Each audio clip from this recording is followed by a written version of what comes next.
All right, I wanted to show you with this.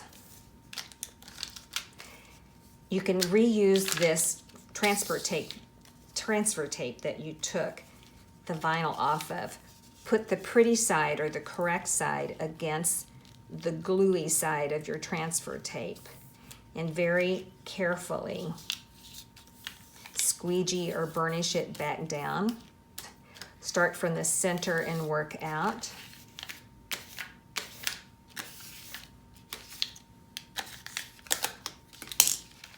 So if you wanted to use these extra scraps, you could. That's how you can save vinyl.